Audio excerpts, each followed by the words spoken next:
What's going on, everybody? Man, Eric Wilson for the Sports Minute here on a Monday night. I got my man Mike Caratanudo, Forks Up, baby. ASU, he's the Sun Devil, Jerry. And my man, John Shear, in the building. What's up, fellas? How are you? Well, I'm doing well. Was having a great day until I had to watch that video again. But you deserve it. You deserve it. You deserve it. You whooped that. You spanked that. No, they didn't. Yes. Oh, dude. Here we go. Okay, that's fine. Well, It I'll was wait a till we get tie there. game going I'll into wait the till we get there. fourth. Yeah, and yeah, it was a tie game, and your offense did what? Oh, that's right. They didn't deliver. They weren't like the U.S. Postal Service. Mike, and you bring don't some you don't Peter Hale. understand football, do you? No, I do understand football. Against That's good why you have that defenses, thing on your head. You did nothing against two defenses that punched you in the face. You did nothing. You had one offensive touchdown, right? One offensive score, right? So, Mike, Answer let the me ask question. you Did you have this. one offensive score? Did you have one offensive score only? Do you want to Yes. let me speak, or would you like to talk over me? I want the answered question first. Okay, well, I'm going to try, and you could be quiet. Oh, right. here we go. So, if you're missing three Oh, of here your we go. starting offensive linemen, tell me Here how we you go. I'm asking you a question. If you're missing three of your five starting offensive linemen, Sure. what are you supposed to do? It's supposed to be next man up, John. No, Yeah. three Next man up. starting offensive linemen. No, I'm sorry, you didn't say that when the Cowboys lost to the Cardinals because No, I'm answering the question That for is him. way And different. let's get to Sunday Night Football. That's what we're Three-fifths. talking about. But yes, John, to answer your question, point blank, period. What happens when you're missing starting offensive linemen? What happens when you're missing two of the best corners in the NFL? Next man up. Simple as that. Yeah. It's not that easy. John, Really? Because, John, Eric, only I'm not taking a shot 1,500 at you. individuals. I'm not taking a shot at you, Eric. The Jets did that to the Eagles last week without their top two starting corners of the best defense in the league. Go on, Eric. I'm just saying, it's next man up. That's exactly what it is. There are only 1,553 men who get to play this game. So guess what? When your number is called, you show up. You handle your business. You do what you're supposed to do. Not that simple. Okay. It actually is that simple, but you're going to find every reason why it's not that simple. And you know what? That's perfectly fine. I fully expected going into tonight having this conversation with you, there would be a litany of reasons why you feel your team was not successful when clearly I think your team had opportunities to win that game. I'll wait to talk because you guys just I'm speaking it. That's all I'm doing. Feel free. Go ahead. Yeah. So as I said, Miami looked like the better team last night. Oh my God.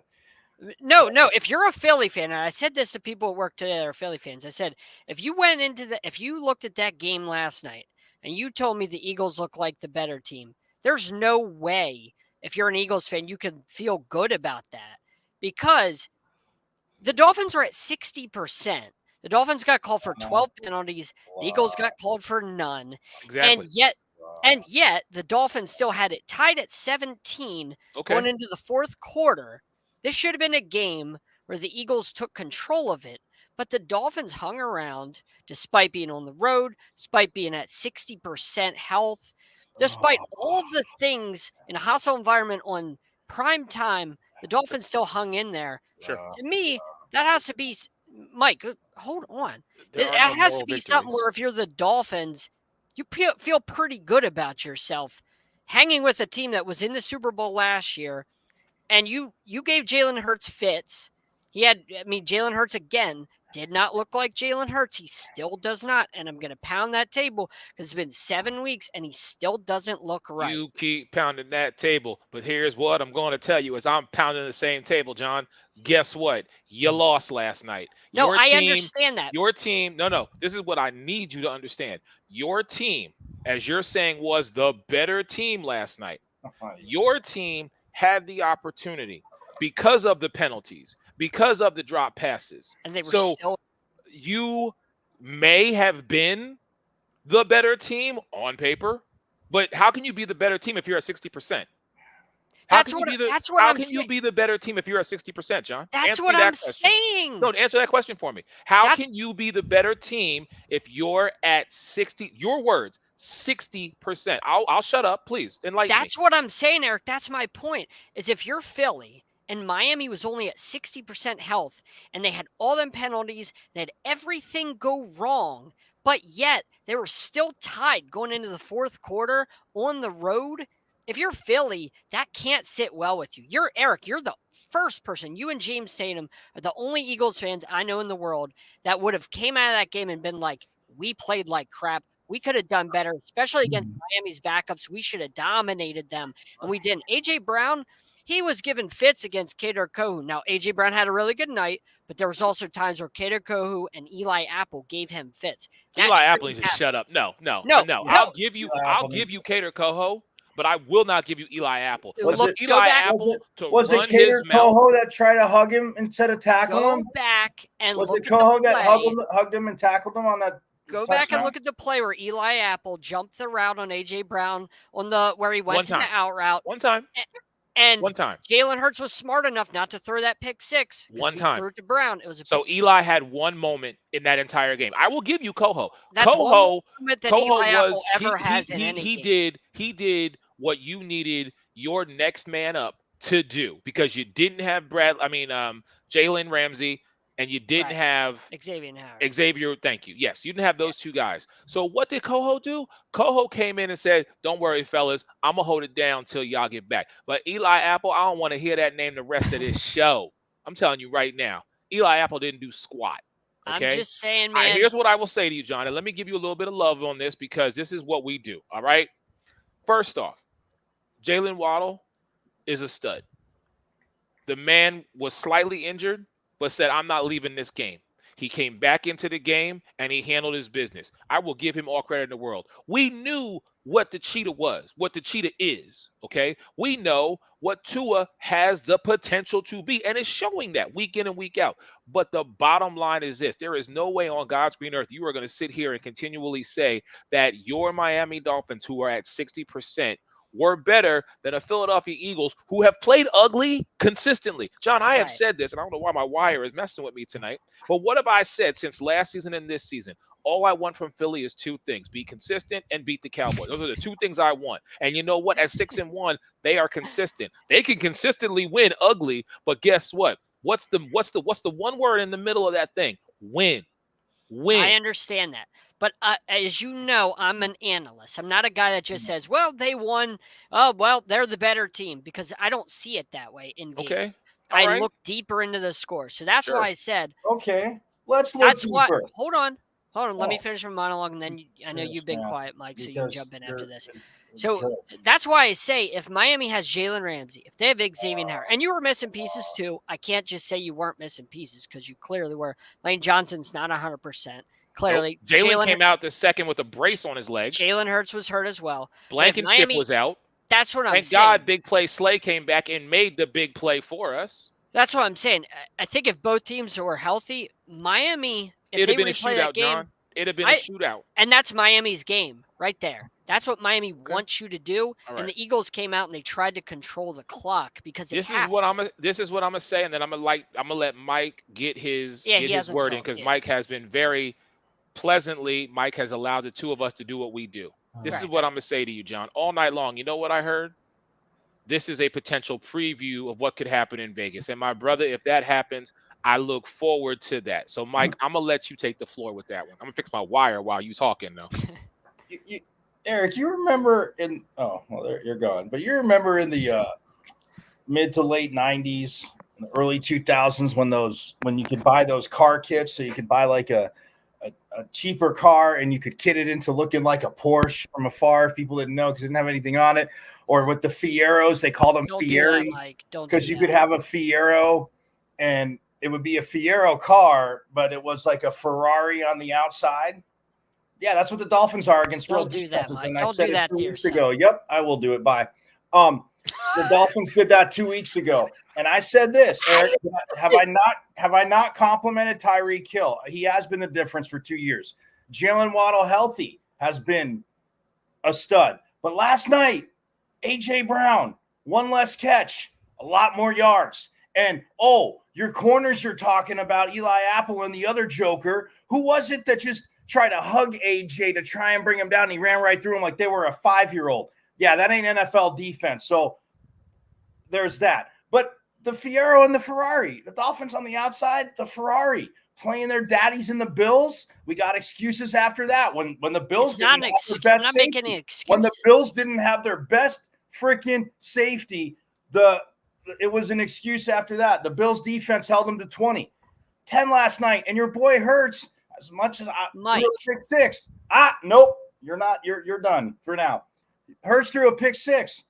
But the Eagles defense, you're talking about Slay. You're talking about, Tua getting rushed. And Tyreek Hill, who I've given mad props to, 11 catches for 88 yards. All right, that's a good day. Yeah, A.J. Brown, one less catch and 137 yards. So don't tell me anybody in that secondary and in many secondaries is covering A.J. Brown. Well, if and Jalen Ramsey's and to there, correct John really quick, John, just to correct you, it wasn't tie going into the fourth quarter. No. The score at the end of the third quarter was 17-24. Oh, that was the score at the end of the third quarter. But you get my point. You said it was a tie. I'm correcting you and telling you were wrong. Yeah, and they got shut out in the fourth quarter, you did not correct, and you did not score in the fourth quarter. Yeah, of that ilk shouldn't be held out. So, and John, the whole injury crap thing. First of all, I don't even care if I'm a Cowboys fan. In general, nobody gives the Cowboys 3/5 of their offensive line. We're not talking about that. One of them's the best guard in the league. You're talking about. All right, you're done. You're talking about injuries. I don't care. Let it be shown. I'm not the one kicking John off here. I just want this to be done. You're sitting there talking about injuries, so zip it. And 2 years ago, Eric, on this show, when the Cowboys completely sucked, when I'll say his name now, Mike Nolan was a coordinator, because I wouldn't say his name. See, I thought all you guys were getting hammered on for all these injuries and all this, and everybody's saying, they're still losing, they have injuries. Zip it, John. Hold on. Everybody's talking about injuries and excuses. I'm going to let Mike get his point. Everybody talks about injuries and excuses. So 3/5 of your line was out. Sorry, you don't have a guard better than Zach Martin. I don't care what you say. You don't. I'm not saying the Eagles. I'm saying Zach Martin is the best guard in the league. I can't argue that point. I'm surprised it's turned into a Dallas Cowboys. No, it's the point of you're sitting here saying, 3/5. A.J. Brown destroyed your secondary, dog. Jalen Ramsey ain't making that. He'll make a difference, but guess what? Devontae Smith would have chewed it up. What did Devontae Smith do last night, Mike? You can't. Devontae Smith 5 for 4, 49. Yeah, 49 because A.J. Brown destroyed your secondary. Okay. Because if he's there, then all that coverage goes over there. Either way, A.J. Brown destroyed your secondary. And I watched the game, and I love secondaries, and Eric knows it. He destroyed it. He ran through your weak-ass corner tackles. I don't hear you talking about that. Dude just tried to hug him. Didn't even try to take him down. It was a beautiful run by AJ. Beautiful. I mean, one guy missed him, and he just like, Mike, you have given us a lot, and I love you for it, my brother. But just give me a minute, and we'll be back. So, John, what were you anticipating me? Because you said I expected better from you. Please elaborate on what you were anticipating. You're normally critical of your Eagles, and there was a lot. There's a lot of bad. I haven't even got to that point yet. I was allowing you to get everything off your chest, because listen, if you want me to be critical, I can be extremely critical. First off, there's no reason for Jalen to do all the scrambling and running when he has all the weapons. That's number one. Number two, my offensive line is the only reason that Jalen stands upright. Okay. So it's the fact that right now, as you and everybody else have elaborated on here on the sports arena, you particularly, you keep pounding the rock and pounding the table, and I saying, like Jay, hold on. It's nothing against. Hold on. I know what you're saying, John. Yeah. Calm down. Take a breath. Woosah. Hold on a second. See, most people don't understand you, but my brother, I do. So allow me to retort what you're saying here. I get it. Does Jalen look like last year's Jalen Hurts? No, he does not. But John, here's the thing you have to understand. We all are not the same person from one day to the next. We either evolve or we regress. Now, to some people, it looks like Jalen is not that MVP Jalen, the guy who was second in the MVP voting last year. Next step. And I understand that. Yeah. But clearly there is more to this story. So unless we do a truly deeper dive, which I am in the process of doing, unbeknownst to a lot of people, because it's my team, it's what I do, like Tatum knows. But what I'm saying to you is that at this particular point in time, what I'm not going to let you get away with, and I'm not going to let you do here tonight, is ignore the fact that your team lost. Good, bad, indifferent. It's not an ignore. 60%, 100%, it doesn't matter. At the end of the day, the final score was Philadelphia beat the Miami Dolphins. I won't say a shootout. I won't say an ass whooping. John, it was a great game. I'm glad.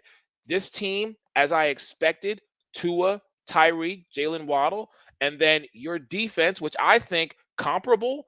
Your defense and my defense has some work that needs to be done, John. They held up relatively well with a lot of Both injuries. teams did really well last. But I will say the addition of Jordan Davis, who you and I both met 2 years ago, and then also having Jalen Carter, having Nakobe Dean, having the other Georgia Bulldog, whose name escapes me right now, and I apologize. I should know this. You can smack me later for it.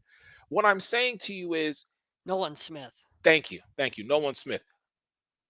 We talk about, I said this to you earlier, it's the next man up, John. Yeah. Fletcher, there was a possibility Fletcher might be out. Brandon might be out. You know what I'm saying? With Lane out for some time, we don't know, but it is the next man up. So what I just need you to understand is we won, you lost. No, I understand. I'm not denying it. I don't. Okay, good. Just so we're on that same page. But what I don't care about right now is all the other pieces, because I knew there would be reasons. John, it's not an excuse, and I'm not an excuse maker. I know you're not making excuses, because if you didn't show up, that would have been your ass. You already know that. But my man, you showed up, and I got love for you. Yeah. But John, I mean, I'm even wearing my team shirt. 60% of your Miami Dolphins, what did they do last night? They came into Philadelphia, and I told you last Monday on the show, I said, John, you walking into hell in a cell because we lost to the Jets. Think about it like this. Your game after getting beat by the Bills, what did you guys do? You made a statement. You made a statement to remind people, you sleep on us and watch what happens. We had one loss. The same exact thing happened to Philadelphia.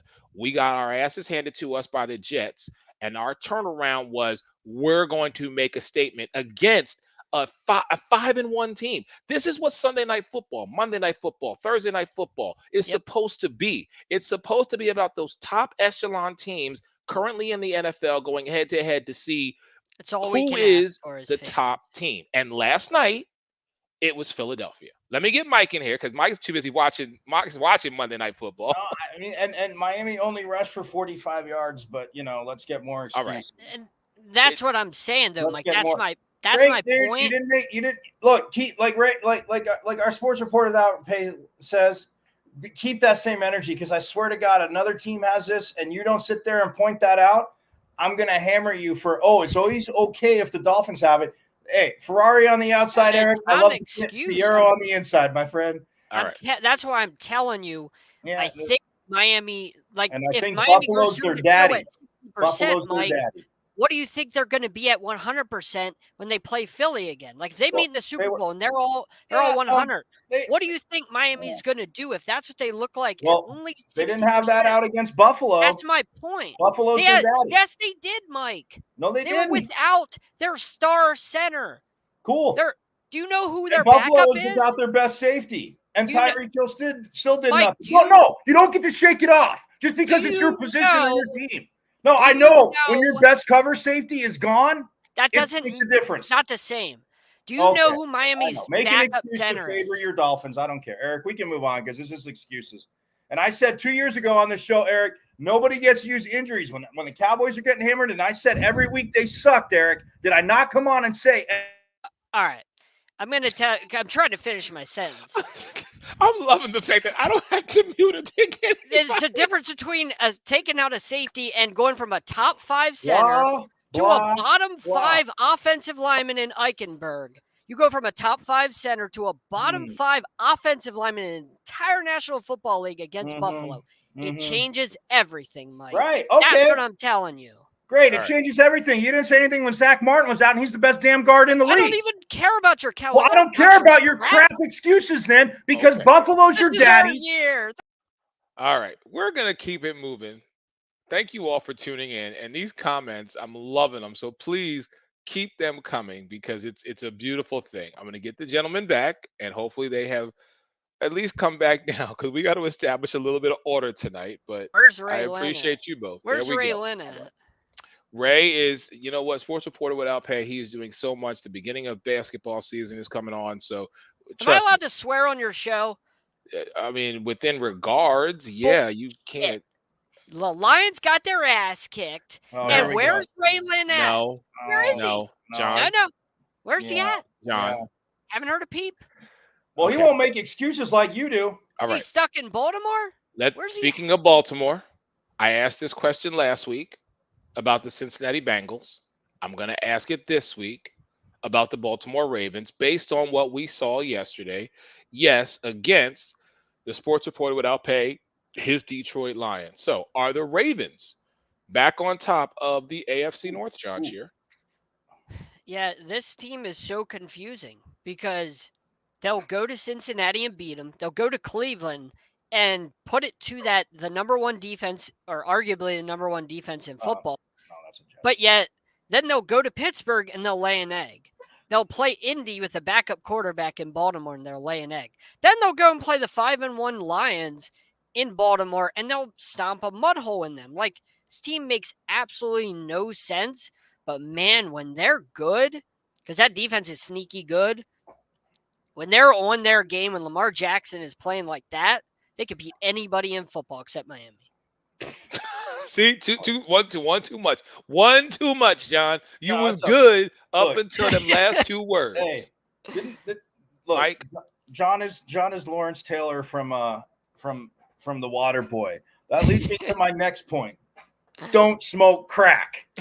But anyway, quoting the great LT, I'm just actually going to have to give Excuse John a compliment because that's my new nickname for him, Excuse John, because he's in the Baltimore area. And what did I say last week, Eric? And John, you were here too. What did I say when you asked that question about when we had the most disappointing team concept or topic? I said, I don't care what their record is, the Ravens, and they came to get the offense straightened out. They did have some injuries, but they weren't committing to either thing. They weren't letting Lamar either roll out, get out in the flat, drop straight back. I mean, he delivered some dimes yesterday.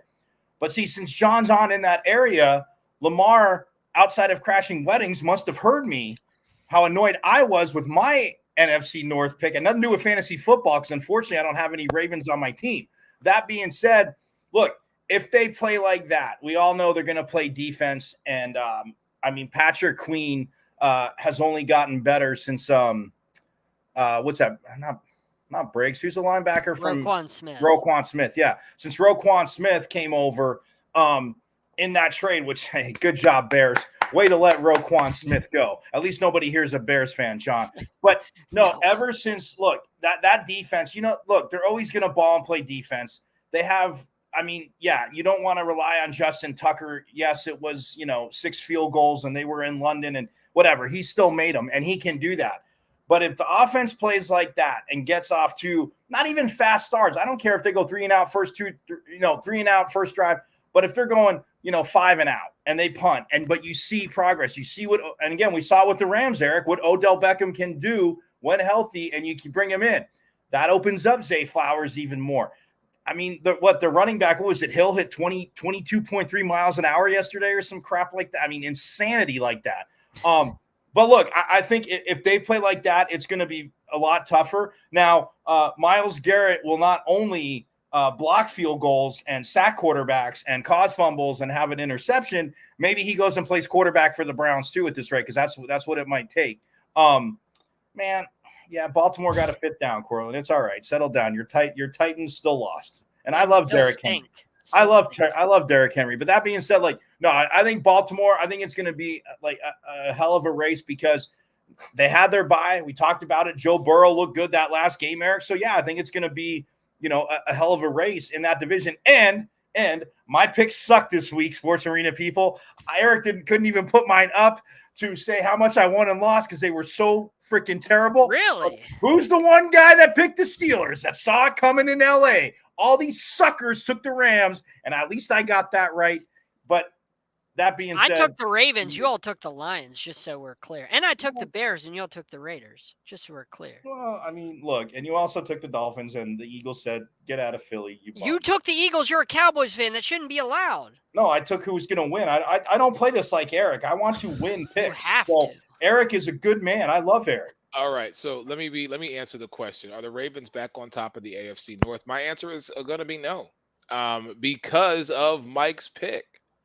The Pittsburgh Steelers, I think a lot of people have just kind of shrugged off, and we even did it in our preseason prediction because we based it on the quarterback production of who was under center: Lamar Jackson, Joe Burrow, Deshaun Watson, Kenny Pickett.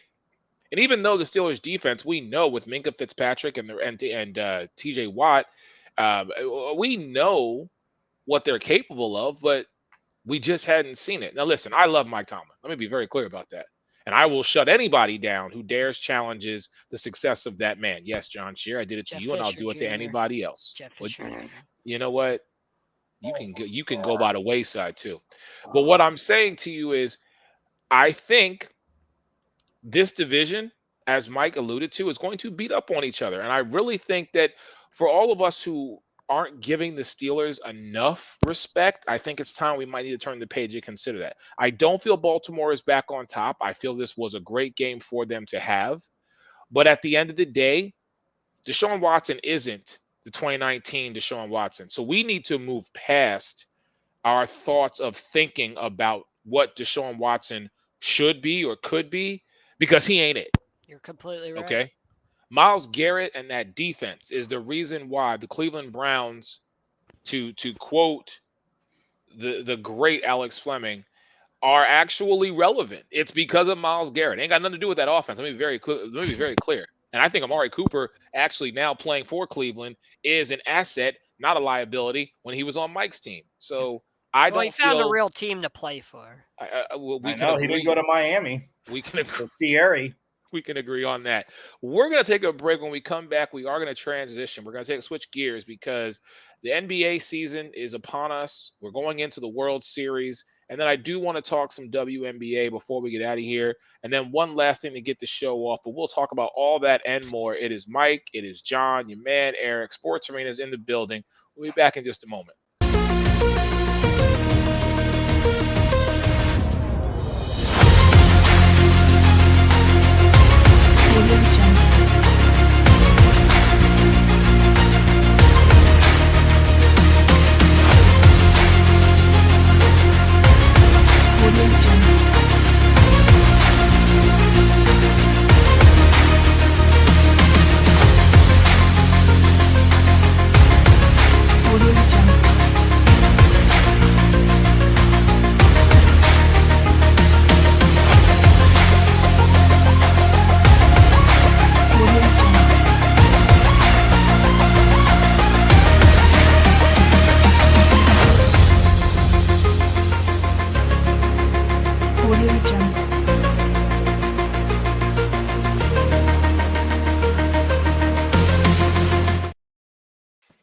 And welcome back into the Sports Media. Man, Eric Wilson, alongside Sideline Sports, NFL alumni, my brother John Shear, and my man, the left coast, the west coast, Pitchfork Lunch, ASU, Sun Devil. He's a Sun Devil, Jerry. He's covering everything ASU. Doesn't matter whether it's men's, women's, basketball, football, hockey, tennis, golf, volleyball. Mike Carrot-Tenuto is in the building. And shout out to Mama Carrot-Tenuto. Jets were on a bye this week, so I really think the Jets are going to be a force. I will just say that. So really quick, wanted to share this with you. Have a little bit of breaking news here. The National Scouting Combine, the video that you just saw, it was going to be January 8th through the 12th. Well, just got confirmation that it has moved. The new dates for the National Scouting Combine are going to be February 19th, 20th, 21st, and 22nd. So stay tuned to the Sports Arena for more information regarding the 2024 National Scouting Combine. Great experience. Mike can speak to it. I know John has heard a lot about it. Excited to have him out there in Indianapolis as well. Just the opportunity that not only we get as media partners, but also what these athletes receive in terms of actually getting their shot to prove themselves. It's huge. It's huge. And really the athletes, I mean, they get so many opportunities, and I get to grace them with my presence, so that's a plus for them. Yeah, they need another. And Eric will be there too, which is tackling dummy, right, Eric? God. Well, John, if you come, the rule is you have to run the 40 this year. Oh, I'm gonna smoke you. That's the main reason I want to come. Forget all this athlete stuff. I want to smoke Eric in the 40-yard dash. I don't care about anything else. Fly out there, spend all. I'm gonna smoke you. All just so I can beat him in a 40-yard dash. I want it on video. All right, John, it's live, and listen, it's live, so I'm just letting you know. Okay, so we're gonna play that on the Sports Arena. Everything. I love it. Love it. All right, let's get back into it, fellas. So the NBA season is kicking off here very shortly. And I just want to talk to you, gentlemen. I want to get your thoughts on, what you think or just some early expectations with regards to certain teams, be them the Boston Celtics, be it the 76ers, be it the Milwaukee Bucks. Listen, the Golden State Warriors, be it the Miami Heat. I listen, I'm an Eastern Conference guy. Mike, you are out there in Phoenix. You got KD, you got Devin Booker, you've got the squad. Got no Shout depth. out. I'm sorry. No depth. They'll They're be whoever razor John's thin. rooting They're for. They'll on all be. their stars. Shout out to the Queen of Hoop and her San Antonio Spurs. The big guard talking about the Los Angeles Lakers. Sports Reporter Without Pay talking about Golden State. So listen, he also loves the Lakers as well. But John, what are your I won't say expectations, but what are you looking for with regards to the NBA season kicking off this year? There's a lot of good rookies. Obviously, Wemby. Can't forget about the other rookies. Scoot, he's going to be a lot of fun.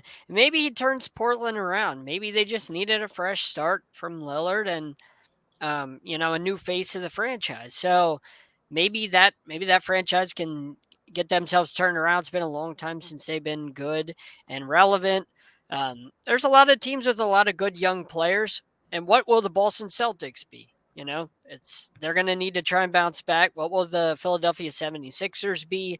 It's a big year for them. We're getting out of the second round this year, John. I meant it's a big year for them because if you don't succeed, finally get to the Eastern Conference Finals or NBA Finals, maybe Embiid's not there next year. They got to still deal with the James Harden stuff, the headache there. And Miami Heat, can they do what they did last year with like undrafted guys? Can they do that again? Can the Suns stay healthy? Like, there's so many good things in the NBA because the Suns they don't got a lot of depth. So they got to stay healthy. You know what I mean? John, I never got to ask you this question. How do you feel about Emu Jimmy? I think he's trolling everybody. I think it's a complete troll job. So that way, whenever the NBA uses his picture, like for games and stuff, they have to use that picture because the picture that they take when they took his picture is the picture they have to use for the games and stuff. So it's like a troll job where they're forced to use that image like for broadcasts and stuff like that. And it's just kind of like a troll by him. He does it every year. That's why he changes his look and has weird hair at that time when they take that picture for each individual player.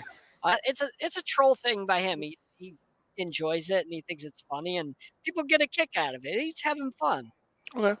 Mike, give me your expectations, or what are you looking for with regards to the NBA season, sir? Well, shout out to Ray Lynn sending us, Giannis's 3-year, $186 million extension plan with Damian Lillard. Look, Lillard wanted to win in Portland, and he didn't just do it with words. He stayed there, and, he balled out. It did not work out.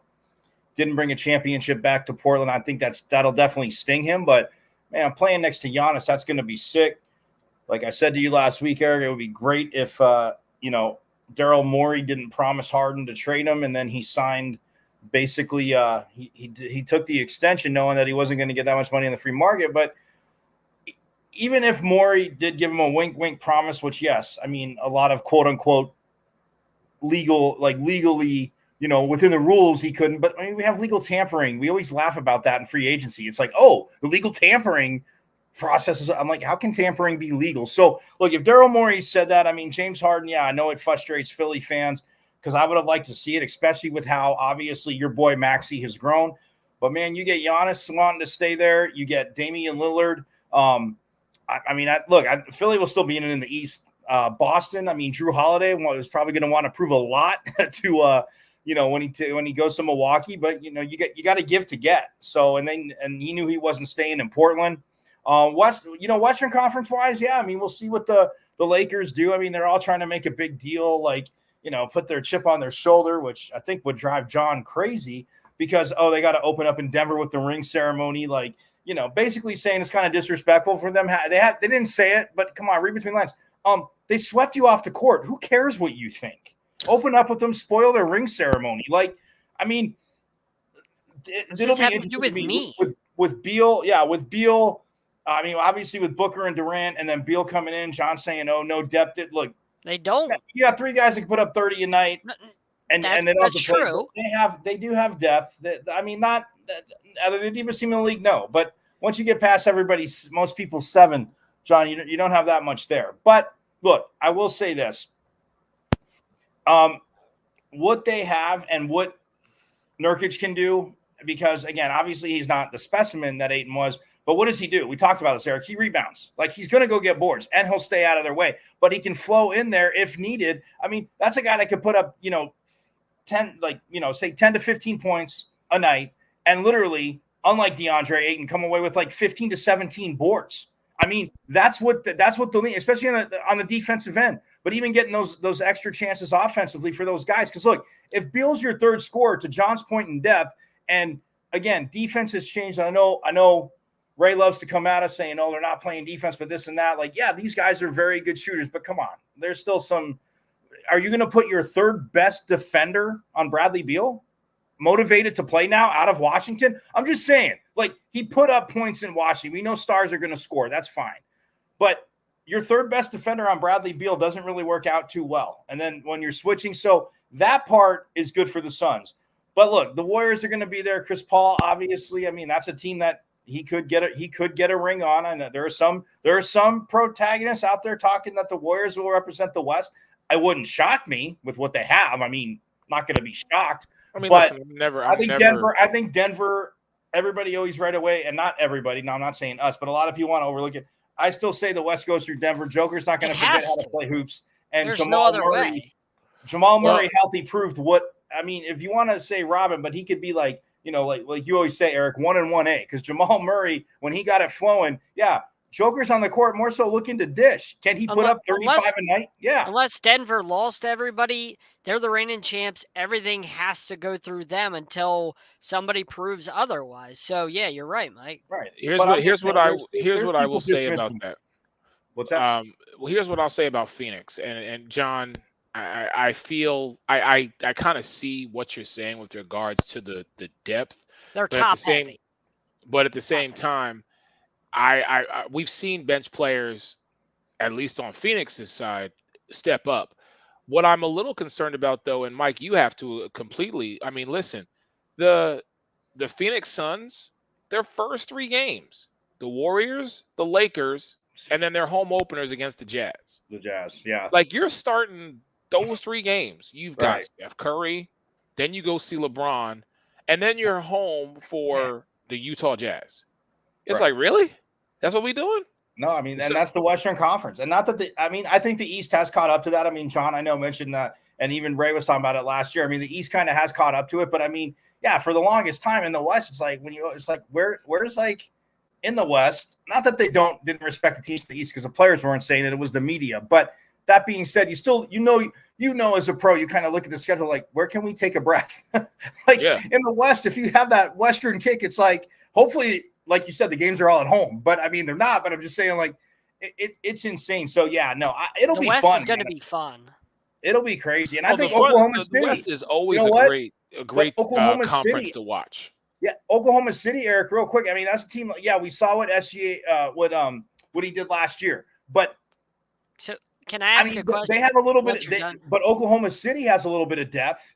I don't know. I think they do, and what they've developed, they play defense. Like that could be like a 7 seed, literally in the West.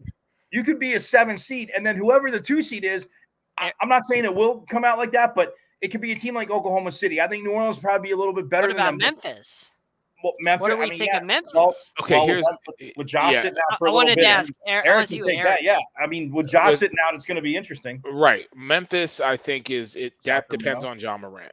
You know what I mean? And I can't give them any. I can't go one way or the other with that team right now because I feel like there are points where that team will step up in support of him, but then because he's out for the amount of time that he is out. How long is he out? 25 games. 25. I was going to say 26, but okay. Yeah. So you're out for first 25. You're out for almost a third of the season. Yeah. Okay. Now, does that benefit him? Maybe, because if load management and he's going to sit out that many games throughout the course of the season, load management, okay, well then you come back and play 2/3 of the season. Ain't that what most guys do already?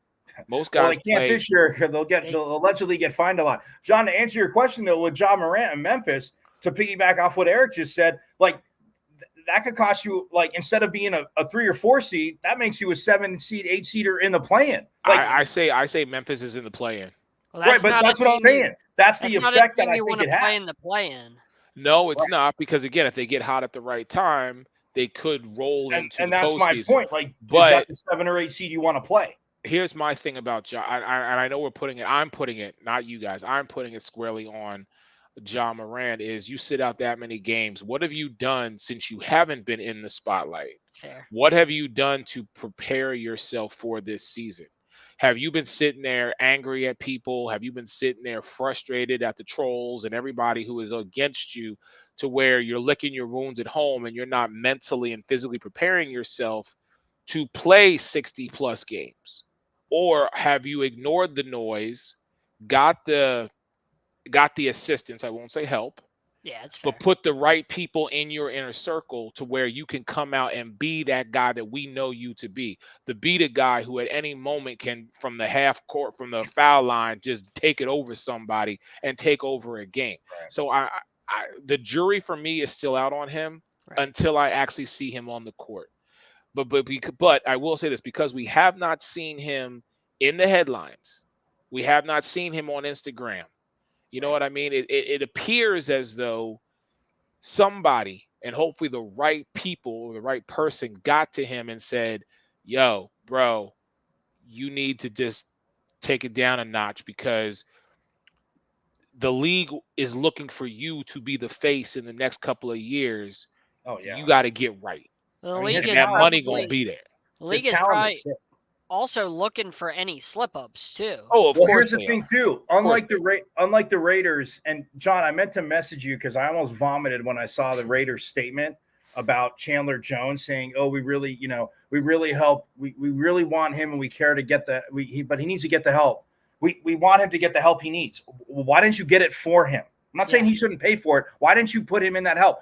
The NBA, Eric, though, to your point about Ja, though, and you're saying people around him staying off this, to me, they went a little softer on the suspension, not game-wise, but he gets to be with the team and travel with the team. So in a way, it's the NBA saying, okay, Memphis, you're going to babysit him. He needs to grow up and mature. I mean, if you read between the lines. But I think at least from a mental health standpoint, and not that, again, I'm not saying, look, last year we didn't say there was any mental health issue with Ja Morant, but I'm just saying from just a positive standpoint, to be around the team, to get to be traveling with them. He can be on the bench. He still can't play. Obviously, he'll practice. But to me, at least the NBA and Memphis said, okay, it is a little soft. His butt should be sent away. But what was his crime? What did he do? Hey, I got an idea. Let's help our guy out. Yes, any kind of counseling he'll have to pay for. I don't know, Raiders. Maybe pay for Chandler Jones. Sorry. That's how I felt about Josh Gordon in the NFL. I felt they let him slip through the cracks. But Josh Gordon's had numerous opportunities. No, I know, to fix himself. So I can't. I see what you're saying. Josh Gordon, the only crime is he kept smoking weed before practice, which was dumb. When you slip through the cracks the first time, then it can become a snowball effect, right? And that's Josh Gordon. If they would have got it the first time and helped when he was a young man and didn't know what to do with all that money and all that stuff, you can get suspended and you can play again, and they say, okay, it's weed. The first time and get him help the first time, or assistance, or whatever you want to call it, then maybe you stop the second and the third. 100% agreed. 100% agreed. Right. So yeah, all right, let's move on to the Major League Baseball, because there is a Game 7 for the Phillies, which I don't understand. Did the Phillies win tonight? No, they did not. Phillies did not win tonight. They didn't. And it looks like... How about them Diamondbacks? Texas Rangers, 10-3. Yeah. In the 8th? That series... Or is it final? Yeah, it just says end of the 7th inning, so I guess something happened. So it's basically going to be final. Well, hey, John, you don't jinx it, because the Astros... I said basically. I know, but the Astros have always come back on them. And we're going to get exactly what we've always wanted. An Arizona Diamondbacks Texas Rangers World Series, just like we predicted. Who the hell predicted that? Look, man, that's my point. Here's the thing, Eric. I'm glad you brought the World Series topic up because John likes baseball. John loves baseball. You know me, Eric. I keep up with it. I have my bitterness with it, but I keep up with it. I think the headlines are absolutely stupid about 100-win teams not being there. Because here's the problem with this. And just connect the dots with me, John. They won 100 games. Were they a good team? Yes. How many teams in the league are – I mean, the A's won how many games? Like 27? I stopped looking because they're just trying to get out of Oakland, whatever. But the A's fans, I mean, have been treated to, yes, teams that have at least been competitive. But when you're sitting there playing teams and a lot of your victories now are against them, but yeah, what is your record against teams of similar ilk to say, right, John? I mean, look, I gave you a hard time. I gave you nothing but love for your Orioles when we talked about them all year long, saying, look, they're beating up on the East. They're doing good. Yeah. But you get to the playoffs. Teams qualified for the playoffs. I'm so sick of, the winningest team to get it. I got an idea. Then why don't we just stop it at the end of every regular season? Owners, you don't need to make any more money because we don't want to watch any playoffs, right, Eric, John? We don't want to watch playoffs. Just put the 100-win teams in there. Yeah, all the 100-win teams, like, here, you get a trophy, and you get a trophy, and Oprah will give you a card. Like, great. They had phenomenal seasons. You don't win in the playoffs, and this is That's your fault. I get sick and tired of it. The other teams just played out of their mind. Like, and it's baseball. It's the one postseason sport that, okay, yeah, if a guy gets hot at the plate, we know, yes, he's not batting all 9 times, but if he's up and guys are on base, do you pitch around him? I mean, look, pitching in the beginning of the season always is ahead of the hitting. We've talked about this because, of course, again, not that these guys aren't working on their stuff in the offseason, but pitchers, it's like, okay, you'll see higher strikeout games from pitchers in the beginning of the season. But I don't care if a 100-win team isn't there, man. I don't, because they didn't win the matchup. I mean, the Dodgers went over 100 games, and what? The Diamondbacks shouldn't be there? Shouldn't have swept them? They should have just said to the Dodgers, oh, okay, here you go. You win the series. They whooped their ass in L.A. and then finished them here. I didn't make any excuses about the Orioles. No. I'm not saying you did. I'm just saying if your Orioles would have won, I would have been great. Yeah. Oh, sorry, Eric. What is that? No, I agree. I completely agree with you. Like, I think I'm glad the Orioles at least made it a game. You know what I mean? And shout out to this man right here, my brother John Shear, because I know that's his team. You know, we give him a hard time about the Dolphins and the Heat, but I know he is a true Orioles fan, and the fact that man, you know, tried and true in the office. John is, when it comes to the Baltimore Orioles, I will say this, and I will say this with no remorse, no hesitation. John Shear not only is a fan of the Baltimore Orioles, but that brother knows the Baltimore Orioles. He's been to Camden Yard. He's been in that locker room. He's been down there talking to them players. So when the opportunity came, and I say this, giving the brother his flowers, you know, we had a conversation one day, and he was like, "Man, I'm actually getting to go see my team," and you could just hear just the level of like gratitude and humbleness that John had, but you also heard the conviction in him saying, "Nah, I'm gonna do this right because my team is in there, and I'm gonna make sure they know I'm there." So I just wanted to make sure I put that out there because I appreciate it. No, for real, bro.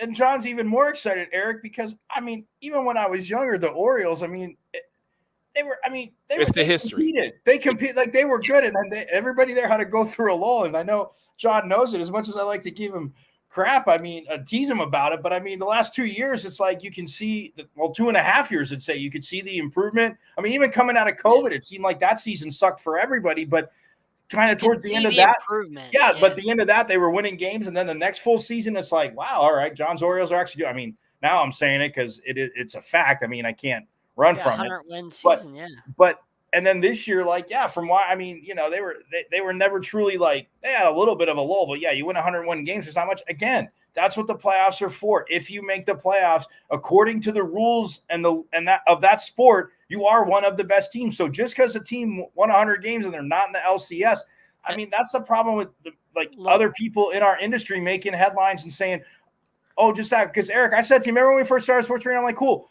get rid of all the others, the small market teams, and like the other owners of those teams will they'll all pool their money and they'll split, and 17 owners will each own 4 teams, and that's it, because allegedly that's all people want to see. No, I want to see the best win. I don't care if they barely slipped into the playoffs in any sport for whatever reason.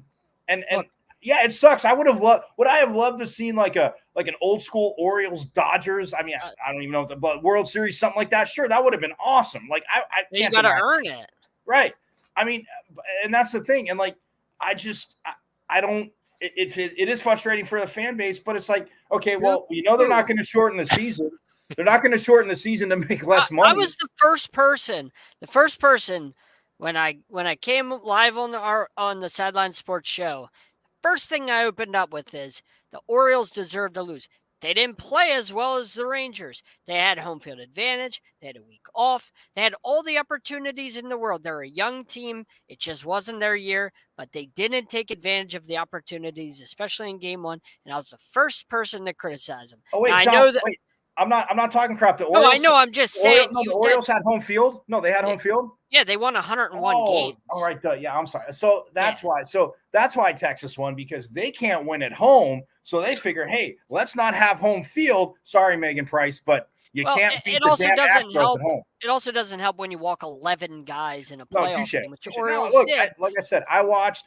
For you, right. I would have hoped they would have went. But gents, we got 2 more topics, and I want to make sure we get out of here on time tonight. Thank you to everybody, all the comments blowing up. Last 2 topics. First one. So congratulations to the Las Vegas Aces. They won back-to-back championships, Aces in 4. And I have to give it up to Sydney Colson, because when she got the mic, she just did a mic drop that was like unbelievable. If you haven't seen it, I'm sure she has it up on her social media.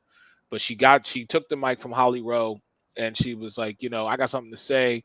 Everybody thought that they didn't believe in us because we had 2 of our best players who were injured, and y'all didn't realize we had some dogs. I got 2 words for y'all: night, and that was the end of it. And I was like, damn. And then how do they follow it up? They go play bingo. Like, I don't know if you saw this, but you're talking about the Las Vegas Aces, back-to-back WNBA champions. And after they win the championship, they go play some bingo with some wigs on. Like, that's just such a fun-loving team. But the question I wanted to ask you, gentlemen, is, do you think the Las Vegas Aces can three-peat and go and win it again next year? Now, the draft still hasn't happened. We don't know who's staying. We don't know who's going. We don't know what trades are going to happen. But I have to believe that Coach Becky Hammond, the MVP, Asia Wilson, Kelsey Plum, Chelsea Gray, Jackie Young, I believe that those 5, the coach and the core 4, are still going to be there. So, John, do you think that the Aces can three-peat? They can, but I don't think they will. Okay. That WNBA, unlike any other league, always has turnover on rosters. It's never like, well, this team's going to stay together for years and years. The WNBA, they switch. The rosters move so much, probably more than any other sport I can think of, where it's just constantly like you don't know what's going to happen in free agency or trades. And, you're like, wow, this first round pick, I got him. And then all of a sudden they're cutting him. Like, WNBA is like that. So they can repeat, they can three-peat, but I don't think they will. There's just too much talent on other teams. New York will be back. The Sky are dead. But there's a lot of good teams. Shots fired. I don't think they'll three-peat. WNBA, there's too much parity. All right. Mike, what do you think? I mean, if there is a team to do it, yes. I mean, Becky Hammond staying there. And like you said, I mean, what players have under contract. The draft you bring up is very interesting too, Eric, because I mean, look, if somebody like, and I know college hoop season a little bit away from starting, but like if Caitlin Clark comes out, Paige Buchers is finally back for UConn. I mean, playing like knock on wood, and hopefully she can play a full season. The issue is, and you've seen a lot of this. I know, one of my friends keeps sending me different news things and pictures of like, Caleb Williams and, if he's going to stay at SC because he can make more, in NIL than he will on his first contract like next year. I'm like, guys, it's just dumb. Like, I understand it, but NIL wise on that side, like, I mean, is Caitlin Clark going to come out? Is Paige Buchers going to come out? If they don't, I mean, obviously because of COVID, I mean, Buchers with the injuries, I know got an extra year anyway because of that, and then has another year for COVID because he was already on scholarship. So those years didn't count. But Yeah, I mean, if they were to come out again, I'm not saying that, they're just going to, be rookies and take a team to the league. But to John's point with the turnover, I mean, it's depending on where they, where they end up. And I mean, Connecticut, and again, all year for the last 2 years, I've been saying, gosh, Eric, man, we talk about the W, we'll talk about it with Megan. And then I'm like, but Connecticut just keeps winning. And I get in the playoffs, they have these tough matchups, but they don't get blown out. I mean, they were good games. And it's like Connecticut's right there. So, look, I think they would be driven to is kind of like I relate it to the basketball world and sport, but Michael Jordan, Eric, we talked about in The Last Dance, said he would have retired after the championship that year before the Olympics, but he wanted to get 3 because Magic and Bird never won 3 in a row because they just took each other out. So, I mean, look, from a Mercury fan standpoint, I want to say hell no. Mercury going to be healthy next year and smack him around. Nate Tibbetts, I was at his press conference. They hired him as head coach from Orlando there, Eric. He came out of being assistant in Orlando, so it was very nice to meet him and his family. His twin daughters were very friendly. They were saying hi, shaking people's hands. But no, I mean, look, I definitely think they can. But I'm with John. I mean, turnover, and I think Connecticut kind of stays the same. I think if even John's Mystics stay healthy, what does Dallas look like? To Megan's point, I mean, even Indiana. I mean, with all those draft picks, we saw the last part of the season, Indiana did look good, Eric. I mean, we didn't talk about them because they weren't going to go to the playoffs, they weren't going to do anything. But my point is, they're looking good as a group, and they're young. I mean, they had 2 years ago, they had what, 3 picks in the top 15? Top 10? Yeah. Top 10, yeah. So, I mean, look, it's going to be hard as hell, I think, for Vegas because, you already have your target on your back, like John was saying, after 1. But after 2, forget it. You are everybody's championship every night. And in a 40-game season, I mean, look, Becky Hammond, I think, is the coach to lead them through that, having, been with Pop and the Spurs. But you're getting everybody's best punch any night. And if anybody's hurt or out for a little bit, it's going to be very tough. But from a selfish standpoint, I mean, I kind of would like to see it. So here's my thing when it comes to the Aces and three-peating. Can they do it? Yes. Will they do it? I'm going to say yeah. And here's my reason why. Very simply, it's that core nucleus that I spoke of. It's Asia Wilson, it's Kelsey Plum, it's Chelsea Gray, and it's Jackie Young.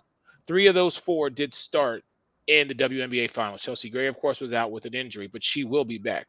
Just the grit and determination, and to Mike's point, led by Becky Hammond, who has not only played in the WNBA, but learned from arguably one of the best coaches in the entire basketball world, in Greg Popovich. Commissioner Kathy Engelberg plans to extend to even more games. There could possibly be 42 games or maybe even 44 games that they're going to go to. And it just seemed, though, I watched the post-game press conference after the WNBA finals, and Asia was like, wait, we played 40-plus games? I shouldn't even be playing. But it was just, you could see the energy that was still there. If you would have asked Asia Wilson, hey, we need you to go out and play 6 more games, she'd have been like, let's go. You know what I mean? And I have to give credit to Sydney Colson because she made it very clear. I mean, she said it. These are her words. They got a bunch of dogs on that team. Yeah, they got a bunch of hungry athletes on that team who just want to play. And at the end of the day, they're having fun with it. So I'm saying, even though, yes, I am a Sky fan, and shout out to Coach Wade, who is now with the Toronto Raptors. Congratulations to him. I still am a Sky fan, of course, until they bring a WNBA team to Philadelphia. Then, as you know, I will be all things Philadelphia. But listen, my girl KFC is still on there, plus Courtney Williams. Marina was out there. I mean, Dana Evans, and the list goes on, and we could talk about them. But I'm saying that if that core nucleus led by that head coach is still there for the 2024 season, the Las Vegas Aces, besides them getting everybody's best punch, are going to be the team that I think is going to get back to the WNBA Finals and potentially win next year. So I'm just going to say it like that. Last point before we get out of here. Mike brought this up. Happy 61st birthday to Evander Holyfield. I'm going to see if I can share the picture that Mike put up. It's of him and Mike Tyson. Let me see if I can do this. Give me a second really quick. All right, hold on. technical difficulties. I should have had my stuff together before. While we you're started doing that, this have thing. you guys ever seen? I think it's Evander Holyfield has like THC edibles or whatever, but they're like ears. No, that's what this is Mike Tyson's product. That's what Mike Tyson. Yes, that's what it is. Tyson's product, and he calls them. Yeah, he calls them holy ears.